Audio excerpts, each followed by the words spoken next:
નમસ્કાર વિદ્યાર્થી મિત્રો, આપણે પ્રકરણ 1 સંખ્યા પદ્ધતિ વિશે અભ્યાસ કરી રહ્યા છીએ. તમે સ્વાધ્યાય 1.4 સુધી અભ્યાસ કરી ચૂક્યા છો. હવે આપણે આગળ જોઈએ અસમય સંખ્યાઓની ગાણિતિક પ્રક્રિયા. અસમય સંખ્યા વિશે ફરી પાછું રિવાઇઝ કરાવી દો. અસમય સંખ્યા એટલે એવી સંખ્યા જેનું ઘનમૂળ વર્ગમૂળ ન નીકળી શકે તેવી સંખ્યાઓને અસમય સંખ્યા કહેવામાં આવે છે. અથવા એવી સંખ્યા કે જેને ગણિતિક ભાષામાં કહું તો જેને પી છેદમાં ક્યુ સ્વરૂપે ના બતાવી શકાય તેવી સંખ્યાઓને અસમય સંખ્યા કહેવામાં આવે છે.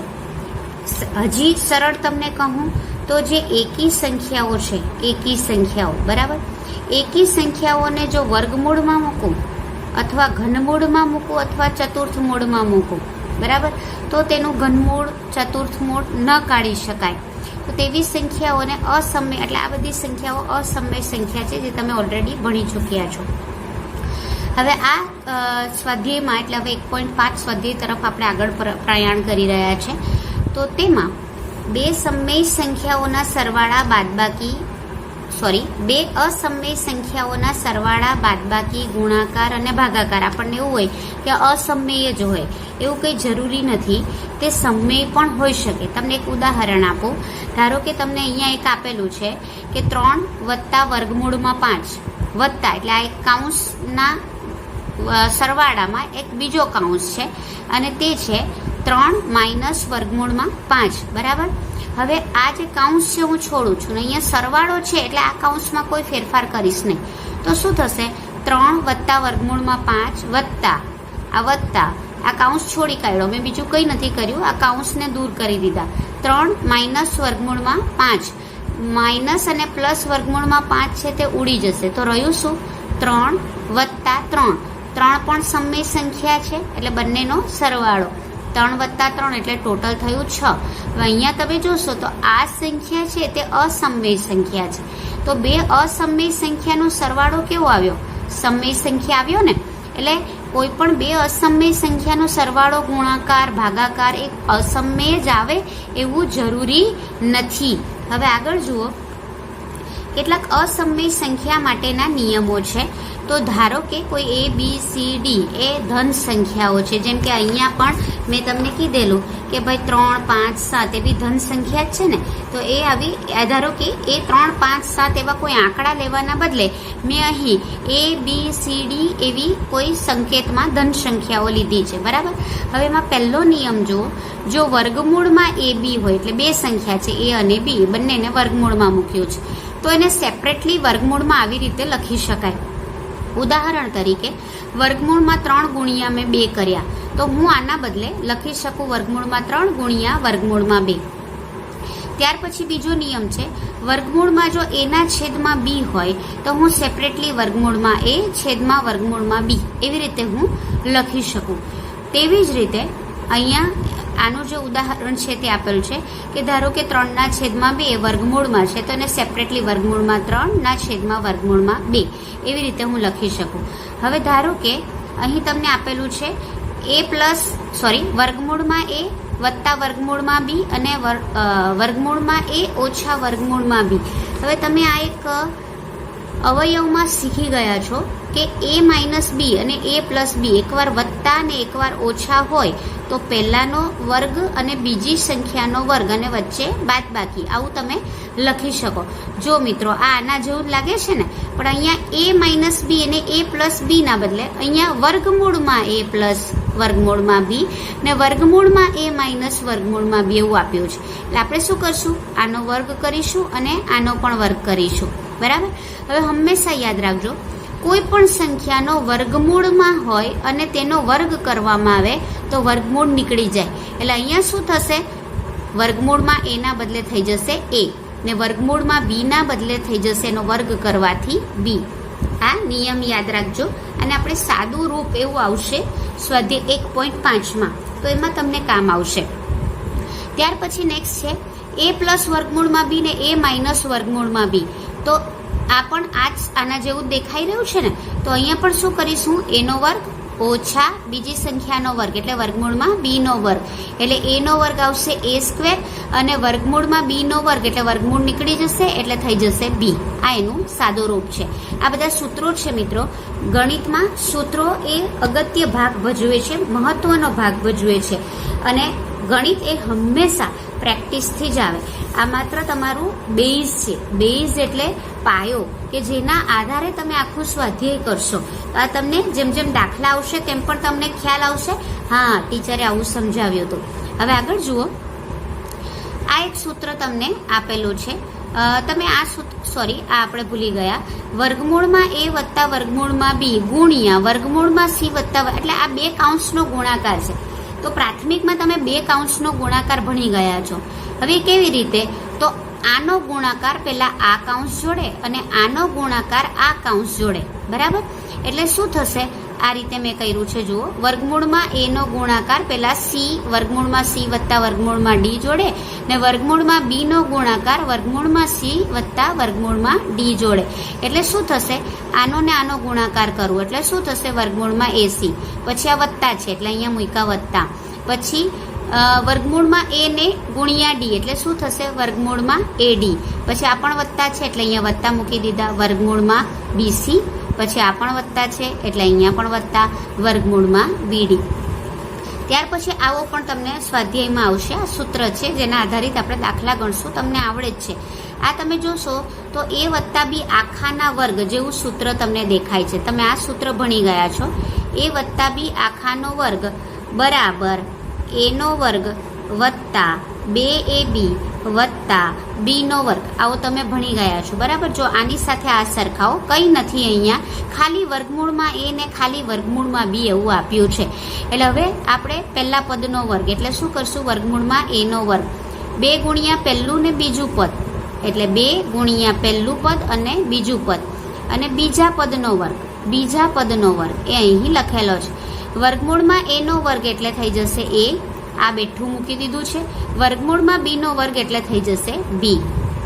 તેવી જ રીતે સેમ સૂત્ર છે, તમે જુઓ, પણ અહીંયા ખાલી માઇનસ કરવાનું છે ને આ પણ તમે ભણી ગયા છો, તો એમાં ખાલી અહીં માઇનસ થશે, બાકી સેમ રહેશે. જોઈ લો મિત્રો, પહેલા પદનો વર્ગ માઇનસ 2 ગુણ્યા પહેલું બીજું પદ પ્લસ બીજા પદનો વર્ગ, આ સેમ થશે. તમે જોઈ લો, વર્ગમૂળમાં એનો વર્ગ કરો એટલે એ, અહીંયા થઈ જશે બી અને માઇનસ 2 વર્ગમૂળમાં એ બી.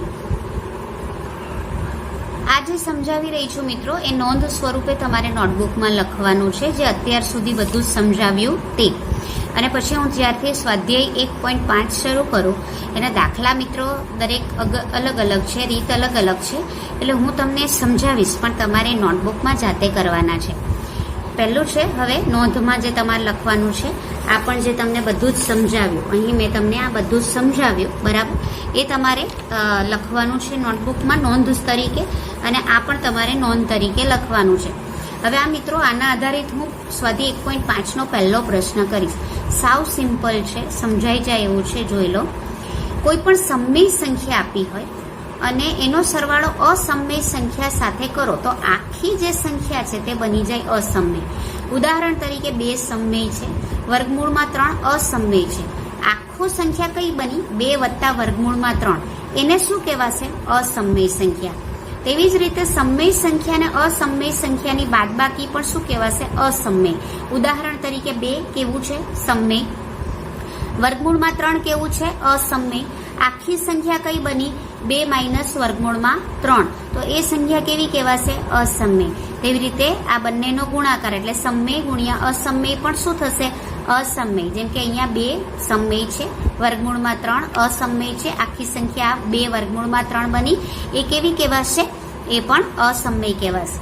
એક તમારો છેલ્લો જે દાખલો સ્વાધ્યાય 1.5માં આવશે તે છે સમયકરણ છે, બરાબર? તો સમયકરણ એટલે શું? કોઈ પણ અસમય સંખ્યાને અસમય સંખ્યા વડે, એવી અસમય સંખ્યા વડે ગુણવામાં આવે કે જેથી જે સંખ્યા છે તે સમય બની જાય, તો તેને સમયકરણ કહેવામાં આવે છે. ઉદાહરણ તરીકે અહીં તમને દેખાઈ રહ્યું છે વર્ગમૂળમાં 2/1. હવે આને હું કયા વડે ગુણું, કઈ સંખ્યા વડે ગુણું કે જેથી તે સમય બની જાય? તો તો ફરી પાછી આ જ સંખ્યા એટલે વર્ગમૂળમાં 2 ને હું વર્ગમૂળમાં 2 વડે ગુણું તો વર્ગમૂળમાં 2 ગુણ્યા વર્ગમૂળમાં 2 બરાબર આપણે લખી શકીએ વર્ગમૂળમાં 2 નો વર્ગ. વર્ગમૂળમાં 2 નો વર્ગ હમણાં જ સમજાવી દીધું, તે શું થઈ જશે 2. 2 કેવી સંખ્યા છે? સમમેય સંખ્યા. તો ચાલો મિત્રો આજે સમજ્યા એના આધારિત હવે આપણે સ્વાધ્યાય શરૂ કરીએ છીએ. સ્વાધ્યાય છે આપણું 1.5, જેમાં પહેલો પ્રશ્ન છે નીચે આપેલી સંખ્યાઓ, એટલે આ બધી સંખ્યાઓ આપી છે તમને, એ સમમેય સંખ્યા છે કે અસમમેય સંખ્યા, એમાં આપણે વર્ગીકરણ કરવાનું છે. ફોર એક્ઝામ્પલ છે પહેલું, એટલે પહેલો દાખલો એમાં આપેલો છે, ઉદાહરણ નથી. 2 માઇનસ વર્ગમૂળમાં 5, આ કેવી સંખ્યા છે? સમમેય. આ કેવી સંખ્યા છે? અસમમેય. સમમેય ને અસમમેયની બાદબાકી, હમણાં જ મેં તમને કીધું કે સમમેય અને અસમમેયની બાદબાકી કેવી થશે? અસમમેય સંખ્યા થશે. એટલે અહીંયા તમારો આન્સર શું આવશે? આ સંખ્યા કેવી છે? સમમેય અને અસમમેયની બાદબાકી અસમમેય. હવે અહીંયા ધ્યાનથી જોજો મિત્રો, 3 વત્તા વર્ગમૂળમાં 23 માઇનસ વર્ગમૂળમાં 23, આ બીજો દાખલો છે. હું ખાલી કાઉન્સ છોડું છું, બીજું કંઈ નથી કરતી. તો પ્લસ 23 વર્ગમૂળમાં 23 અને માઇનસ વર્ગમૂળમાં 23 ઉડી જશે, રહેશે શું? 3. તો 3 સંખ્યા કેવી થશે? સમમેય. હવે નેક્સ્ટ જે દાખલો છે ચોથો છે 2 વર્ગમૂળમાં 7 છેદમાં 7 વર્ગમૂળમાં 7. એટલે હવે શું થશે? 7 વર્ગમૂળમાં 7 ને વર્ગમૂળમાં 7 ઉડી જશે. 2 ના છેદમાં 7, તો આ પણ સમમેય છે 2 અને છેદમાં 7 પણ સમમેય છે. તો સમમેયના છેદમાં સમમેય એટલે એ પણ થશે સમમેય સંખ્યા. હવે અહીંયા તમે જુઓ, આ છે સમમેય સંખ્યા, આ પાંચમો દાખલો છે એમાં આ સમમેય સંખ્યા અને છેદમાં અસમમેય સંખ્યા. આગળ એક નોંધમાં ભૂલી ગઈ, અહીંયા તમે ધ્યાન આપી દેજો કે જો સમમેયના છેદમાં અસમમેય હોય ને તો પણ તે સંખ્યા અસમમેય સંખ્યા જ બને. એટલે આ પણ સંખ્યા કેવી થશે? અસમમેય સંખ્યા. મિત્રો આગળ પણ તમે ભણી ચૂક્યા છો કે પાઈ જે સંખ્યા છે તે અસમમેય સંખ્યા છે. શું કામ અસમમેય સંખ્યા છે? કારણ કે તેનું જો દશાંશ નિરૂપણ કરો તો તે અનંત અનાવૃત સંખ્યા આવે છે, ને અનંત અનાવૃત સંખ્યાઓ એ હંમેશા અસમમેય સંખ્યા હોય છે. એટલે અહીંયા તમે જુઓ તો 2 આ છે પાઈ, એટલે 2 આ છે સમમેય સંખ્યા, પણ એની સાથે ગુણાકારમાં છે અસમમેય સંખ્યા. એટલે શું થશે? આપણા નિયમ પ્રમાણે તે થશે અસમમેય સંખ્યા. સ્વાધ્યાય 1.5માં પ્રશ્ન 2 છે સાદુરૂપ આપો. એનો પહેલો દાખલો તમે જોઈ રહ્યા છો, તે છે 3 વત્તા વર્ગમૂળમાં 3, બીજા કાઉન્સમાં 2 વત્તા વર્ગમૂળમાં 2. 2 કાઉન્સનો ગુણાકાર છે મિત્રો. એટલે મેં અહીં પહેલું સ્ટેપ લખેલું છે, પહેલું 3 ગુણ્યા આ કાઉન્સ બરાબર, પછી વત્તા, આ વત્તા નિશાની છે, વત્તા વર્ગમૂળમાં 3 એનો આ કાઉન્સ સાથે ગુણાકાર. હવે જુઓ મિત્રો શું થાય છે, પહેલાં હું 3 ગુણ્યા 2 કરું તો કેટલું થશે? 6. પછી આ કરું છું 3 અને ગુણ્યા વર્ગમૂળમાં 2, એટલે 6 નહીં લખવાનું મિત્રો, તમારો ગુણાકાર થશે 3 વર્ગમૂળમાં 2. આ સમજાઈ ગયું? ત્યાર પછી વત્તા વર્ગમૂળમાં 3 ગુણ્યા 2, એટલે શું થશે? 2 વર્ગમૂળમાં 3, આ પણ 6 નહીં લખવાનું. ત્યાર પછી વર્ગમૂળ ને વર્ગમૂળ, એટલે આ છત્રીવાળું છે ને આ પણ છત્રીવાળું છે, તો છત્રીવાળાના ગુણાકાર થાય, મતલબ 3 દુ 6 થઈ શકે. પણ અહીંયા તમે જોશો આ છત્રી વગરનું છે ને આ છત્રી, એટલે યાદ રાખવા માટે છે સરળ ભાષામાં, એટલા માટે આ શબ્દ વાપરું છું. તો આ બેનો ગુણાકાર મતલબ કે આનું 3 દુ 6 એવી રીતે ના લખી શકાય, આ આપણે 3 દુ 6 લખી શકીએ. એટલે થશે શું? 3 ગુણ્યા વર્ગમૂળમાં 3 ગુણ્યા વર્ગમૂળમાં 2, એટલે આપણે લખી શકીશું વર્ગમૂળમાં 6. હવે આપણને એમ થશે કે ટીચર આ બેનો બી સરવાળો થાય, ના થાય. શું કામ? કારણ કે આ અહીંયા આ સમમેય સંખ્યા છે એટલે 3 ને અહીંયા સમમેય સંખ્યા છે 2, એટલે આ બેનો સરવાળો થશે નહીં. આ તમારા દાખલાનું સરળ સ્વરૂપ છે. બીજો જે દાખલો છે એમાં તે છે 3 વત્તા વર્ગમૂળમાં 3 ને 3 ઓછા વર્ગમૂળમાં 3. હમણાં જ આપણે શીખી ગયા. અહીંયા ફરી પાછું લખું છું, આમાં અવયવનો નિયમ લાગશે. a વત્તા બી અને a ઓછા બી હોય તો તમે લખી શકો a² માઇનસ b², એટલે એનો વર્ગ ઓછા બીનો વર્ગ, પહેલા પદનો વર્ગ ઓછા બીજા પદનો વર્ગ. તમે જરા આની સાથે સરખાવો, એવું જ લાગે છે ને? એના બદલે 3 આપ્યા છે ને બીના બદલે વર્ગમૂળમાં 3 આપ્યા છે. બસ સિમ્પલ. હવે આપણે અહીંયા કરીશું 3નો વર્ગ ઓછા વર્ગમૂળમાં 3નો વર્ગ. 3નો વર્ગ થશે 9 અને વર્ગમૂળમાં 3 હોય એનો વર્ગ કરો એટલે મેં કીધું આ છત્રી કાઢી નાખવાની, એટલે શું થઈ જશે -3, એટલે 9 માંથી 3 જશે તો કેટલા રહેશે 6. આ એનો બીજો દાખલો થયો. ત્રીજો દાખલો જોઈએ. ત્રીજો દાખલો જે છે તે તમને સ્ક્રીન પર દેખાઈ રહ્યો છે. વર્ગમૂળમાં 5 વત્તા વર્ગમૂળમાં 2 આખાનો વર્ગ. તમે હવે આને આ સૂત્ર ભણી ગયા છો એની સાથે આપણે કરશું. હમણાં જ મેં તમને કંઈ પણ દીધું, a વત્તા b આખાનો વર્ગ બરાબર a નો વર્ગ વત્તા 2ab વત્તા b નો વર્ગ તમે ભણી ગયા છો. એની જગ્યા પર અહીંયા છે વર્ગમૂળમાં 5 અને b ની જગ્યા પર છે આપણે વર્ગમૂળમાં 2. તો હવે આપણે જ્યાં a છે અહીંયા ત્યાં મૂકશું વર્ગમૂળમાં 5 અને જ્યાં b છે ત્યાં આપણે મૂકીશું વર્ગમૂળમાં 2. તો જુઓ, પહેલા પદનો વર્ગ એટલે વર્ગમૂળમાં 5 નો વર્ગ વત્તા 2 ગુણ્યા પહેલું બીજું પદ એટલે વર્ગમૂળમાં 5 ગુણ્યા વર્ગમૂળમાં 2 વત્તા બીજા પદનો વર્ગ એટલે વર્ગમૂળમાં 2 નો વર્ગ. હવે આનો વર્ગ કરશું એટલે 36 નીકળી જશે. આ થશે 5. હવે આ 2 નો ગુણાકાર પણ લખી શકો, આ જ રીતે પણ રહેવા દેવું હોય તો ચાલે. હવે હું આ 2 નો ગુણાકાર લખું તો થઈ જશે 5 દુ 10 અને આમાં વર્ગ કરશું એટલે આ 36 નીકળી જશે એટલે થઈ જશે 2. આનો ને આનો સરવાળો થઈ શકશે એટલે 5 ને 2 7 વત્તા 2 વર્ગમૂળમાં 10 બરાબર. આ તમારો થયો ત્રીજો દાખલો, જેનું આ સાદું સ્વરૂપ થયું. ચોથો દાખલો સ્ક્રીન ઉપર દેખાઈ રહ્યો છે મિત્રો. વર્ગમૂળમાં 5 માઇનસ વર્ગમૂળમાં 2 ને વર્ગમૂળમાં 5 વત્તા વર્ગમૂળમાં 2. તો મને આ દાખલો આના જેવો જ દેખાય છે, જોઈ લો છે ને બરાબર. તમે શું કરશો, પહેલા પદનો વર્ગ કરી નાખજો ઓછા બીજા પદનો વર્ગ કરી નાખજો. આ 36 છે તે નીકળી જશે, અહીંયા પણ 36 નીકળી જશે તો 5 ઓછા 2 આવશે, જવાબ આવશે 3. આ તો મેં મોઢે ગણ્યું, પણ આના જેવો જ દાખલો છે એટલે હું અહીં ગણાવીશ નહીં. તમે સ્વપ્રયત્ન કરજો. આ મેં દાખલો તમને ગૃહ કાર્યમાં આપ્યો. મિત્રો, સ્ક્રીન ઉપર તમને પ્રશ્ન 3 દેખાઈ રહ્યો છે, જેની રકમ તમને દેખાઈ રહી છે. હવે એમાં તમને આપ્યું છે કે પાઈ એ વર્તુળનો પરિઘ અને વ્યાસનો ગુણોત્તર છે. એટલે પરિઘ છેદમાં વ્યાસ લો એટલે તમને પાઈનું મૂલ્ય મળે. આ એક સૂત્ર છે. હવે એટલે એનો અર્થ એમ થાય, પરિઘને c વડે દર્શાવવામાં આવે ને વ્યાસને d વડે દર્શાવવામાં આવે એટલે પાઈ બરાબર c ના છેદમાં d. હવે c ના છેદમાં d એ તો p ના છેદમાં q સ્વરૂપ દેખાય છે ને તમને, તો p ના છેદમાં q એ તો સમય સંખ્યા કહેવાય, પણ પાઈ તો અસમય સંખ્યા છે. એટલે એક વિરોધાભાસ લાગે છે ને તમને, આ બધું વિરોધાભાસ લાગે છે કારણ કે પાઈ અસમય સંખ્યા છે. તો હવે આનો ઉકેલ કેવી રીતે લાવશો તો તે જોઈએ મિત્રો. જો આ સ્ક્રીન ઉપર તમને દેખાઈ રહ્યું છે પાઈ બરાબર પરિઘ છેદમાં વ્યાસ, એટલે પરિઘને c વડે ને આને d વડે દર્શાવીએ.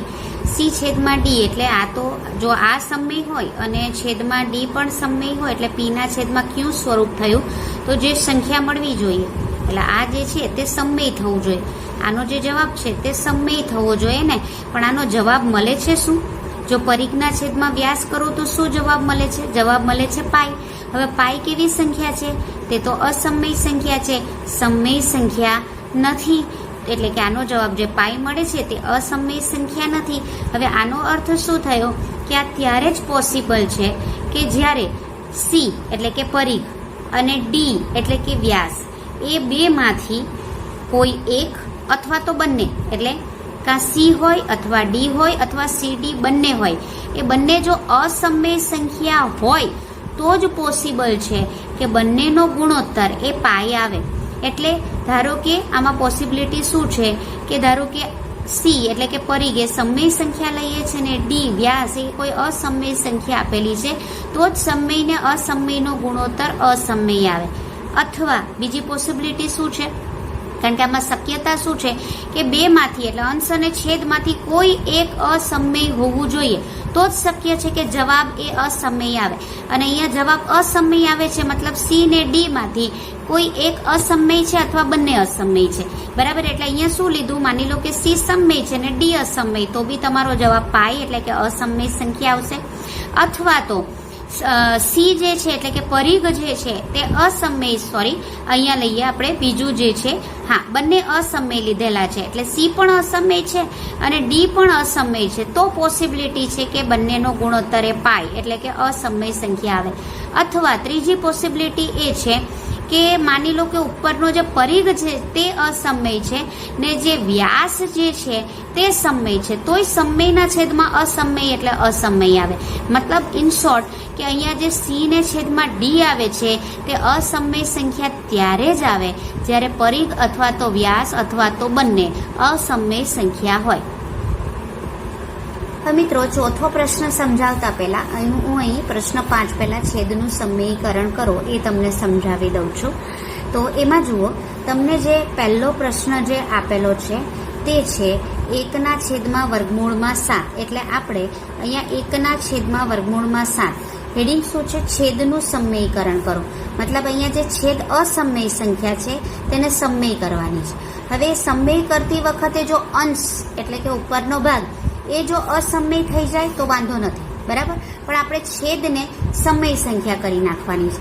મેં તમને સમયીકરણ કેવી રીતે કરાય એ શું કહેવાય વ્યાખ્યામાં નોંધમાં મેં તમને આપી દીધું છે કે જે અસમય સંખ્યા છે એને એવી સંખ્યા વડે ગુણવો કે તે સમય થઈ જાય. તો હવે જુઓ, એટલે અહીંયા વર્ગમૂળમાં જે 7 છે એને મારે એવી રીતે ગુણવાનું, એવી સંખ્યા વડે ગુણવાનું છે કે તે સમય થઈ જાય. હવે મિત્રો યાદ રાખજો, તે જ સંખ્યા વડે અસમય સંખ્યાને તે જ સંખ્યા વડે ગુણો.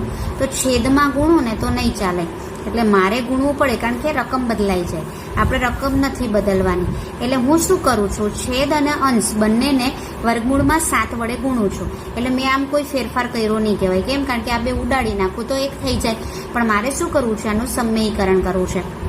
હવે અહીંયા મેં તમને કહી દીધું આગળ પણ કે વર્ગમૂળમાં 7 ગુણ્યા વર્ગમૂળમાં 7 એટલે વર્ગમૂળમાં 7 નો વર્ગ થયો ને એટલે આ 36 નીકળી જશે. 36 નીકળી જશે એટલે શું થઈ જશે? છેદમાં 7. 7 એ સમય સંખ્યા થઈ ગઈ ને, અને 1 ગુણ્યા વર્ગમૂળમાં 7 એટલે ઉપર રહેશે વર્ગમૂળમાં 7. હવે તમે કહેશો કે ટીચર આ તો ઉપર તો અસમય સંખ્યા થઈ ગઈ ને નીચે સમય. પણ અહીંયા મિત્રો ધ્યાનથી જુઓ શું કરવાનું છે? છેદનું સમયીકરણ કરવાનું છે, બરાબર. હવે આપણે બીજો પ્રશ્ન લઈએ. બીજા પ્રશ્નની જે રકમ છે તે છે 1/7 - વર્ગમૂળમાં 6. હવે જ્યારે આવું આપેલું હોય ને મિત્રો, અહીંયા તમે જુઓ એક જ અસમય સંખ્યા આપેલી.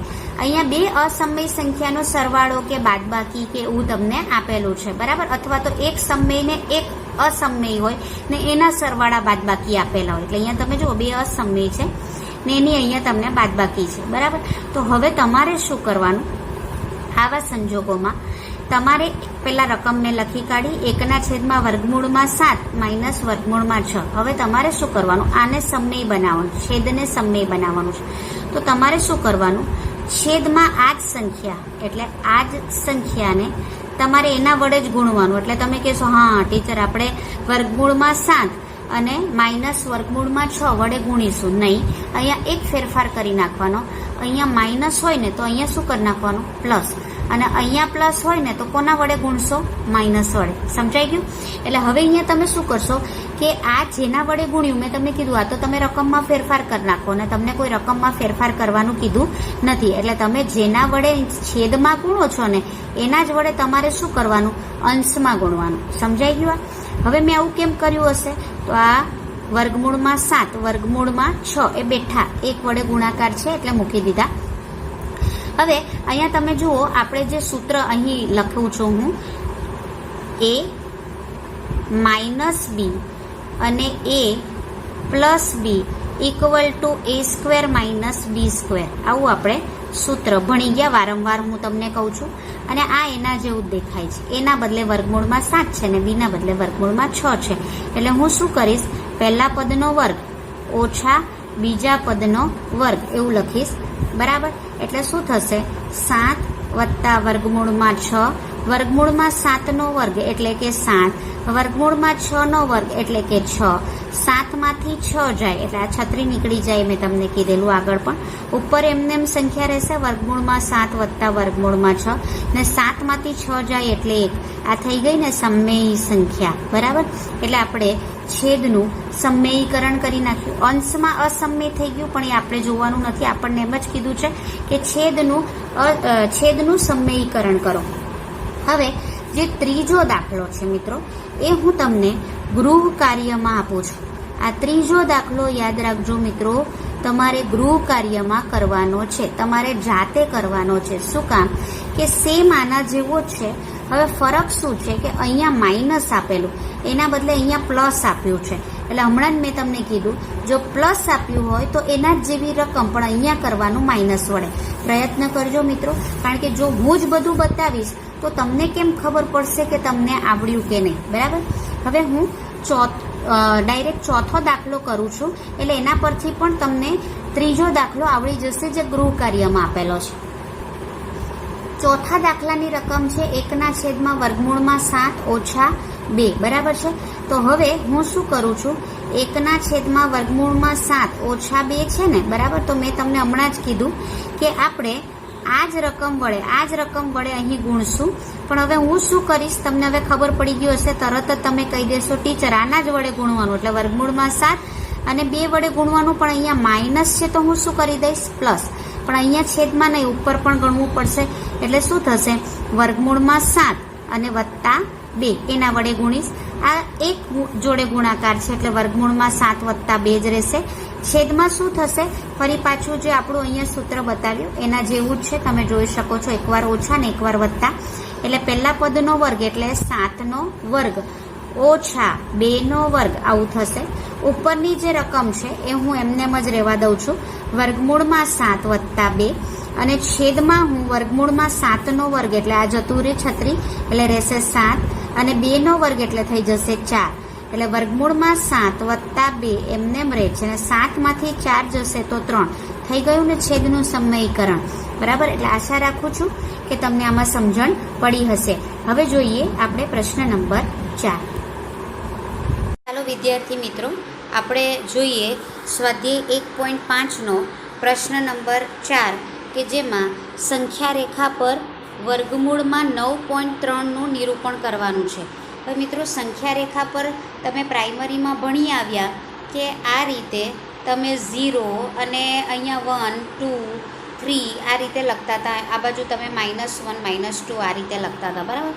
એટલે ધન સંખ્યાનું નિરૂપણ તો તમને ખબર છે. હવે અહીંયા અને આ ઉપરાંત તમે વર્ગમૂળમાં 2નું નિરૂપણ, વર્ગમૂળમાં 7નું નિરૂપણ એવું પણ શીખી ગયા. એટલે અસમય સંખ્યાનું પણ સંખ્યા રેખા પર નિરૂપણ શીખી ગયા છો. હવે એ થાય કે અહીંયા અસમય સંખ્યા તો ખરી, આ તો આવડી જાય, પણ અહીંયા તમે જોશો કે આ જે અસમય સંખ્યા છે એ દશાંશ સ્વરૂપમાં છે એટલે 9.3 છે. હવે આનું તો વળી કેવી રીતે નિરૂપણ કરવું, તો એની એક પદ્ધતિ છે. એટલે અહીંયા જે દાખલો આપ્યો છે મિત્રો એ 9.3 માટે છે. જે પદ્ધતિ તમને સમજાવું છું એ પદ્ધતિ કોઈ પણ સંખ્યા આવે, કોઈ પણ સંખ્યા, ચાહે તે તમને સપોઝ 4.3 આપ્યું, બરાબર છે, કે પછી તમને આપ્યું માની લો 2.5નું સંખ્યા રેખા પર નિરૂપણ, XYZ કોઈ પણ સંખ્યા આવે, આ જ તમારે પદ્ધતિને ફોલો કરવાની છે. તો હવે જોઈએ મિત્રો આગળ કે એ કેવી રીતે નિરૂપણ થાય છે.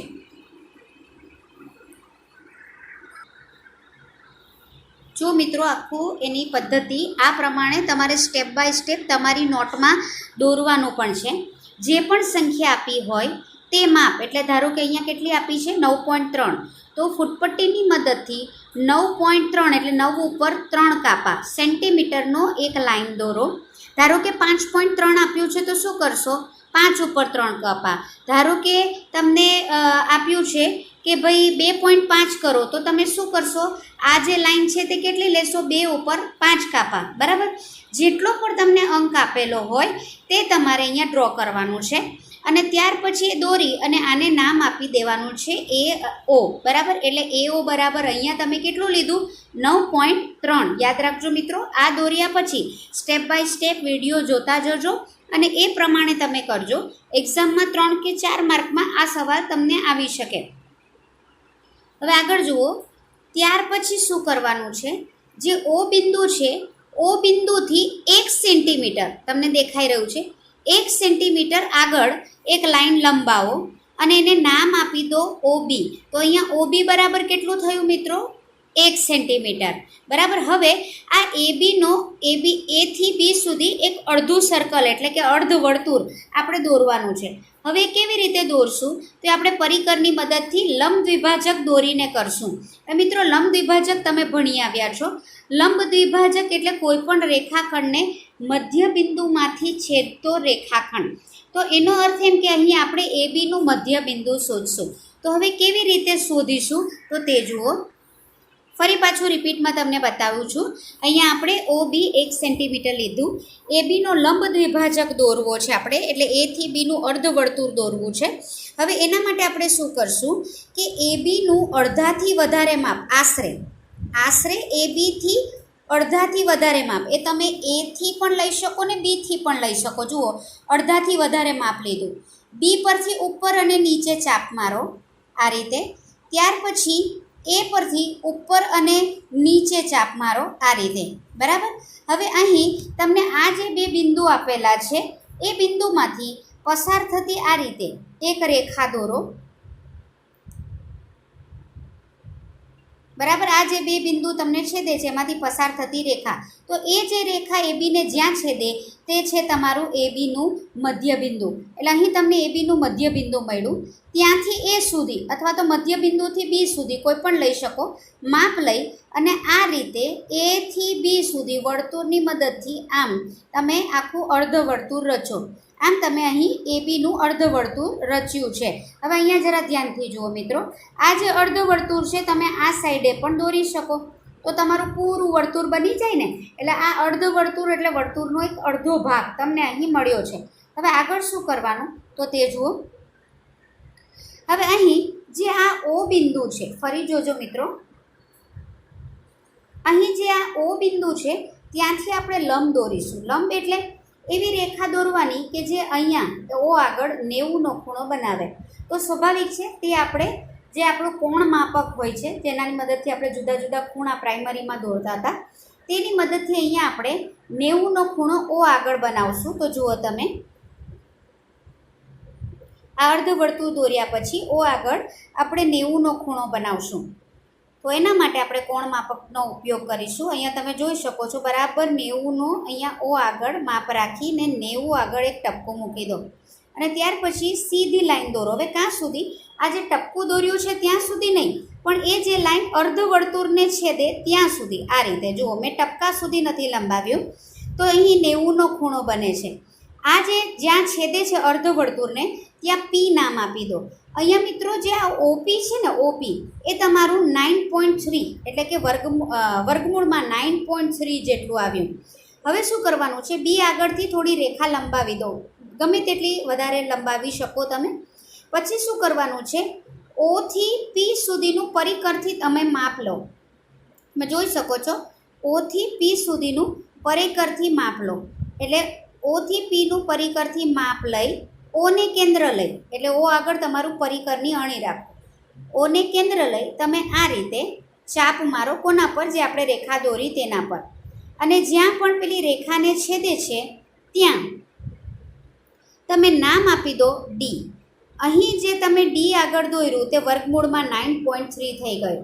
આમ તમે સંખ્યા રેખા ઉપર, આ સંખ્યા રેખા થઈને મિત્રો, તો આ સંખ્યા રેખા ઉપર તમે વર્ગમૂળમાં 9.3 એ નિરૂપણ કર્યું એમ કહેવાય. હવે ચાલો આપણે એક બીજું ઉદાહરણ, ધારો કે આ જ કરવાનું હોય તો બધા સ્ટેપ તમારે આ જ ફોલો કરવાના. એક ઉદાહરણ તમને ધારો કે આપો કે ભાઈ તમારે 5.3નું સંખ્યા રેખા પર નિરૂપણ કરો, તો તમે એ થી O જે 9.3 લીધું તે કેટલું લેશો? અહીંયાથી 5.3. મિત્રો, બાકીના બધા સ્ટેપ સેમ રહેશે, બધા સ્ટેપ, ખાલી દરેક વખતે આ માપ બદલાશે. તો આ જે તમને દાખલો મેં સમજાવ્યો એ રીતે તમારે દાખલો એ પોતાની નોટબુકમાં કરવાનો છે, દોરવાનો છે. અને એની સાથે નીચે જે મુદ્દાઓ મેં લખ્યા છે એ મુદ્દાઓ તમારે તમારી નોટબુકમાં લખવાના છે. તો આશા રાખું છું તમને આ દાખલામાં સમજણ પડી હશે. નવા સ્વાધ્યાય સાથે ફરી મળીશું.